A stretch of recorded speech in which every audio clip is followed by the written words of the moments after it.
And I can't fight this feeling anymore. What's going on, people? Welcome back to the channel Football Therapy with me, your host, Jan, and here in the Stamford Bridge studio. You're doing well.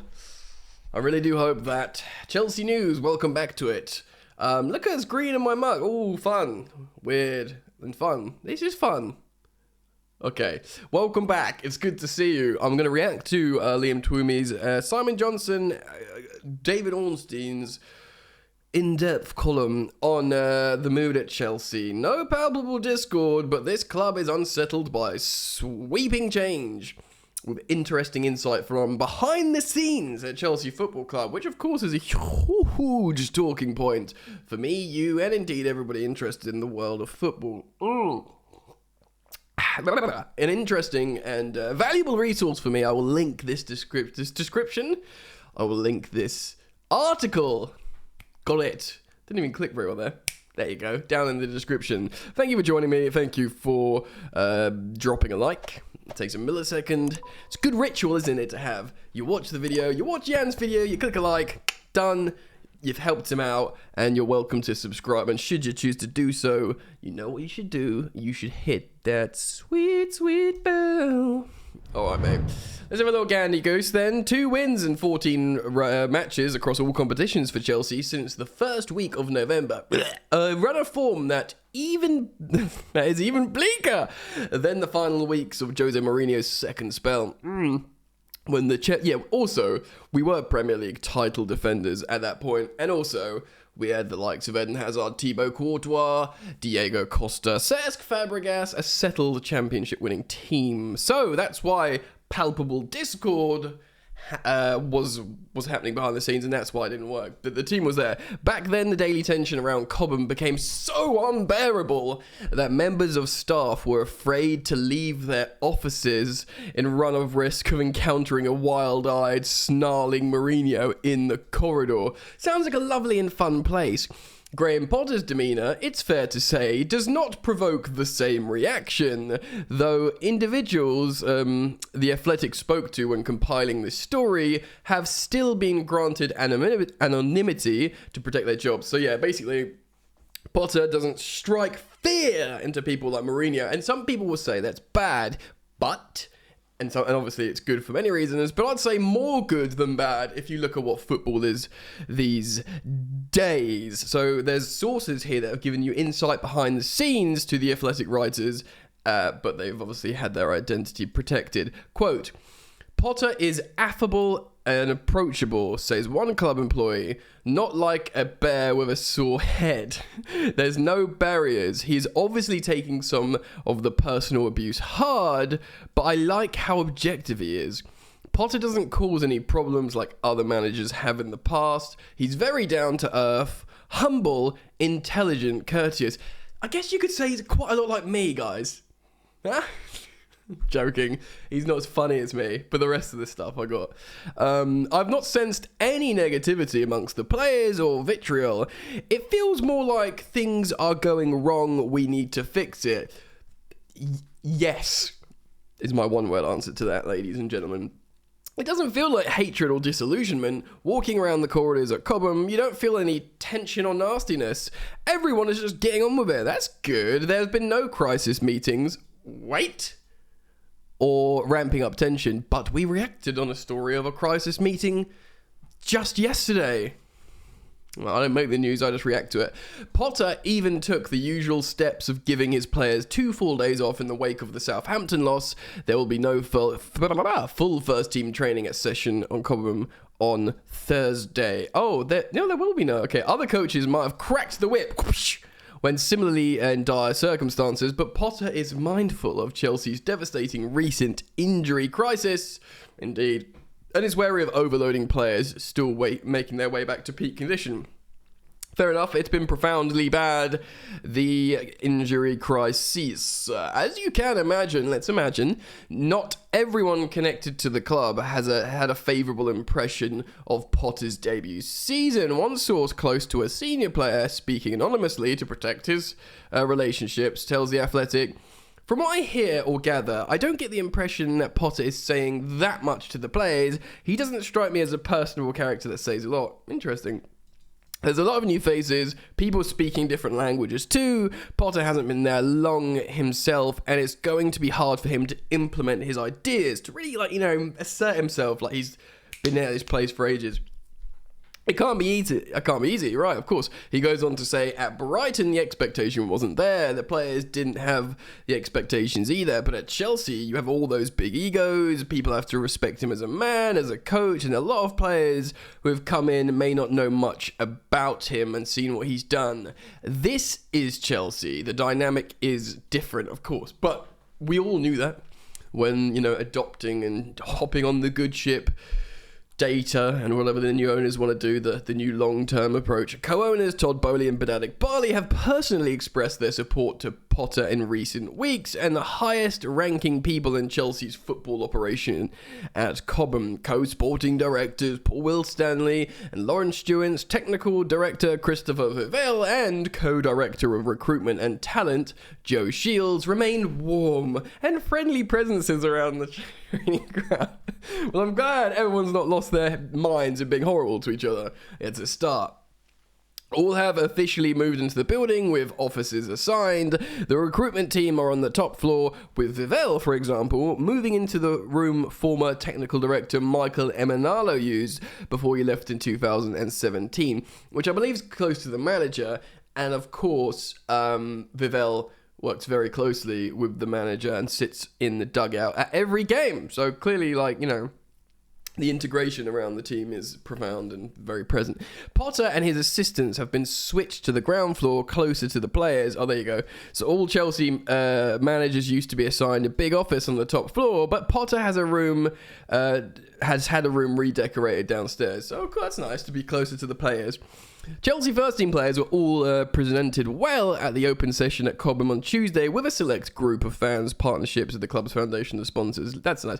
Everyone in... Okay, I've clicked Diego Costa and it's taken me to another page. We're back. In marked contrast to some bad spells in previous years, with Costa and Luiz often engaged, but other high-profile stars were in no mood to participate. Basically, the players, the manager, they were getting amongst the fans. So they'll probably have a lot of fans going, what the ruddy heck is going on, gaffer, players? Can you sort this out, please? Beyond the inevitable damage to confidence levels by recent results, the pictures that emerge of Chelsea's squad divided by the circumstances of a chaotic past year and by vastly differing impressions on their futures within the bigger project at Stamford Bridge. Right, okay, so let's read on about this. There is a genuine concern among some that many of the English contingent are going to be sold in the summer to help balance the budget after 2 transfer windows of incredible spending.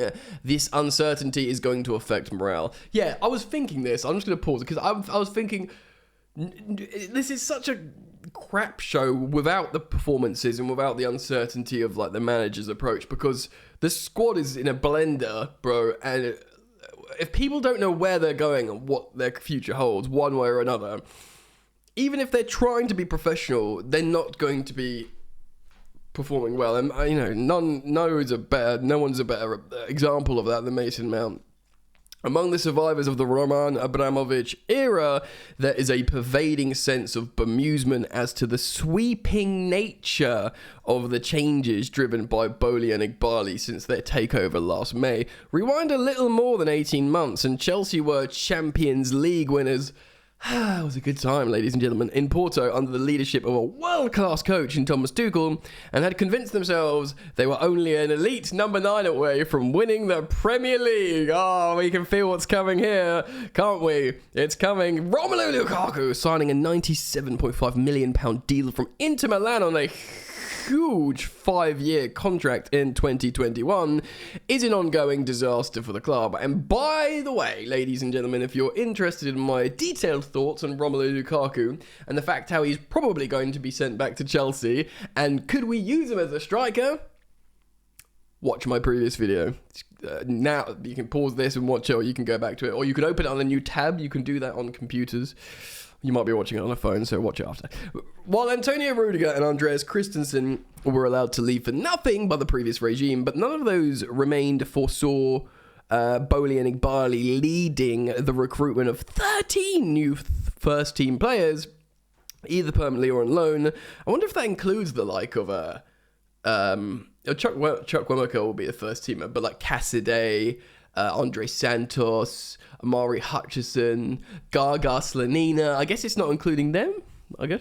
Might be, I don't know. 13, yeah, either permanently on loan across the first 2 transfer windows or saw any need for such an expensive overhaul. I feel like we needed to rebuild the squad. Many people did, but I guess players inside the club would be like, you don't need a rebuild. I'm great. There's probably a lot of that. By bringing in so many faces so quickly, as well as replacing Tuchel with Potter, many believe Chelsea's owners have taken the path of most resistance, a prolonged and painful rebuild following the unnecessary breakup of a team that could very recently call themselves European and world champions. Yeah. As one source close to the first team says, burning it all down and starting again makes sense if you're Everton, but this is Chelsea. I just want to put my opinion in here, and this has got nothing to do with Potter or anything like that. Chelsea had been papering. I can understand why players inside the squad might feel like this, but we all know that Chelsea have been papering over the cracks for such a long time, since Conte's second season, essentially. And it was being carried by, Tuchel did a great job of a fully fit wing-back side with Rudiger and, Kante in full fitness and et cetera. But the truth is, we were off the mark for a long, long time, and we needed to build. And also, if we are to believe the reports of Thomas Tuchel, the meetings he had, there was reportedly a big reason why he got canned, that it's not in the public domain. But, the meetings we had with players, we says who wants to stay, who wants to leave, starting players who wants to leave, leaving players who wants to stay out of the squad, and just really unhelpful stuff like that. It's widely reported. We've spoken about it on the channel before. Bowley and Igbali's assessment of Chelsea's squad is very different. Rudiger and Christensen's departures for Madrid and Barcelona respectively meant the defence required immediate investment. The loss of Rudiger's strong personality has been keenly felt in some quarters, and it's thought that he would not have allowed standards to deteriorate as badly as they have. A long-term succession plan was required for Jorginho, a popular figure who departed to Arsenal, causing a dressing room consternation? That's a new word for Yannick. And N'Golo Kante in midfield, while most of the attackers in Tuchel's squad had failed to consistently produce. Boy, do we know that! The attackers have failed to produce consistently for a long, long time. Positive, though, it looks like Kante will resign. And, yeah, Jorginho was great. People liked him, people hated him. He caused the culture wars, much like Mason Mount. He'll be good for Arsenal, but we all sort of accepted that Enzo Fernandez was gonna start over Jorginho, and you don't put Enzo next to Jorginho, you put someone like Kante next to Enzo, if that makes sense. So it just made sense to sell him. Like Potter said in that press conference, it's a win-win-win, player and both clubs. In addition, there was a desire to lower the age profile of the group while taking steps to bring the salary structure down to a more sustainable level. It's just sensible stuff. This is, I can understand why players don't like it, but for us fans, this is all good stuff. It remains early days, but not everyone in the squad is convinced the new signings are all up to Chelsea standards. Yep, the fans will probably say that as well, because we're just playing badly. Regardless of their price tags. There is, however, an understandable feeling familiar to many who's lived through the Abramovich era, that the new ownership's high-profile acquisitions will be given priority when it comes to minutes on the pitch between now and May, at the expense of those who are deemed less central to the project moving forwards. Now, that's not saying you cost a lot of money, so you play over him who's training well. That's saying, right, you're not in the long-term plan, so you don't play. And I like this next example, so listen to this. Potter's recent preference for January arrival David Datro Fofana over Pierre-Emerick Aubameyang seems to be at first glance a classic example of this action. So, this has been a big talking point, of course. Danny Murphy, loads of pundits, get Aubameyang in there, proven goal scorer, and all these new creative players, you just need number 9. I've got nothing against Aubameyang. I don't think he's done anything wrong, apart from people forget he was actually stinking it up before he got dropped. But this is interesting. So, obviously, Datro Fofana has been playing through trusted recruitment analyst. was going to say analyst, Kyle McCauley's data work is factored into the team selection process, and Fofana is considered superior to Aubameyang in most important metrics, which is a great insight from behind the scenes. It's basically saying, look, we've analysed all the important metrics, excuse me, about what we need out of a centre forward, and this guy recently turned 20 from the Norwegian league, is basically, flying above Aubameyang, who scored a decent amount of goals in Barca recently, but, here we go. Within the squad, there's a level of sympathy for the challenge Potter faces after Chelsea's winter recruitment drive. There are 31 players listed on the men's first team page. That is too many. And the formidably large list does not include promising academy graduate Lewis Hall, who's been given significant minutes, 468 in all comps in recent months. So yeah, it's wild. 6 of those players are heading into the final year of their contracts this summer with varying degrees of uncertainty at Stamford Bridge. So Mason Mount headlines the group with talks of his extension paused after months of fruitless negotiation. And of course, he's playing terribly. Mateo Kovacic, Ruben Loftus-Cheek are still waiting for the Chelsea hierarchy to initiate a conversation. Certainly, Ruben's on like a flat 150k a week. If the club are to renew him, they'd be like, all right, 90k a week, and you can have the incentive-based thing to make that more. I have a feeling Ruben would, even if he gets a pay cut, I personally think Ruben would accept, because he loves Chelsea and he's just comfortable. He trains hard or whatever, but I feel like he just doesn't want to. He went on a couple of loans to Fulham and Palace. So I think he's done with loans. I think if he can stay, he will. Aubameyang and Pulisic are both eyeing summer departures, understandably for both. Club captain Azpilicueta is in a separate bracket. Of course, he's heading to his mid-30s. And he's valued for quite a lot. It is in every sense a squad transition, attempting to assimilate a raft of new players, many signed from outside the Premier League, of course, with limited English speaking skills in the middle of a season. Yes, there is no bad characters, but no dominant personalities like Rudiger to galvanise the squad. Yeah, a bunch of wet blank. No, I don't want to slag him off like that. But even our captain, Asby, he was never like the harder. He was never like a JT. Like even like our third captain in the glory days was going to be more like harder and assertive than Asby. And Asby is assertive. He's just he's just not he hasn't got proper stones on him to whip people into shape. Quote, they need to create a team now, not just a group of stars, one source close to first team players says. This is the most difficult step. The process has been hugely unsettling for everyone involved, and Bowley and Igbali are aware of this particular ripple effect in their aggressive rebuilding. This is the root of their determination to remain patient and understanding with Potter. At the very least, grant him a full summer and pre-season to work properly with a more settled, coherent group. Give him a pre-season, let him get rid of the players that don't want to be there, and give him a real crack at the whip. Unlike many of his Chelsea predecessors in bad times, Potter is not personally disliked by any of these players, even the ones he is not picking. He is widely regarded as a good, honest man who takes interest in them as people. There are, however, some doubts whether he is up to the task of arresting the club's slide, and in the longer term, whether he is tactically capable of competing with Guardiola, Klopp, as Tuchel did. Well, yeah, I mean, they are betting on a manager that's trend was going up in terms of big performances in the Premier. His Brighton always gave City problems and Liverpool problems, so they kind of was betting on, in terms of tactical ability, I think it's there, but it's still so much uncertainty. The owner's support for Potter to date has been unwavering, but it's hard for some inside the club to believe his position will not be weakened considerably if there are no green shoots of recovery in performances as well as results. At the tail end of this miserable season, it really is.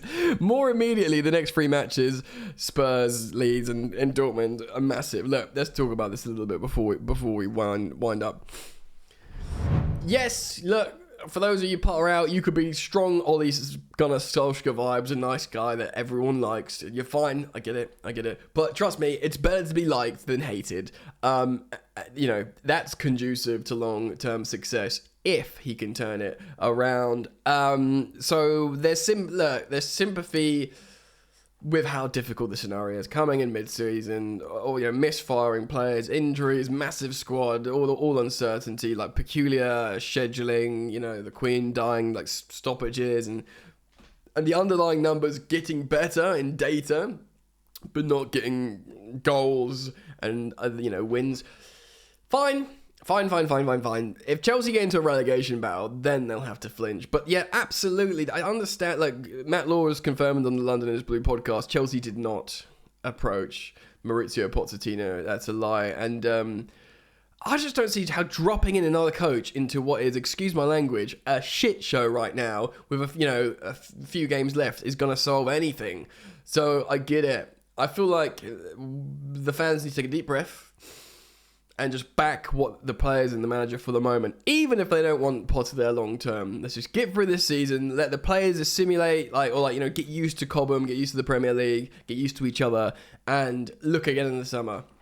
If he needs to go, then can him, start again, give someone a pre-season, but it just does nothing sacking him now. I'm agnostic. I'd like him. I really like Graham Potter. I liked him as a coach. I say this all the time. I wanted him as England manager. I think he's a great character in terms of a person. I want him to work at Chelsea, but I want Chelsea to work as a priority above everything. So we'll have to see what happens. There's your insight. I hope you enjoyed it. I'll, of course, link the article down in the description. It is behind a paywall, so I urge you to go check it out. It's good writing. I did leave a little bit out there. Comment down below, like and subscribe, and I'll see you very soon. Love you. Bye.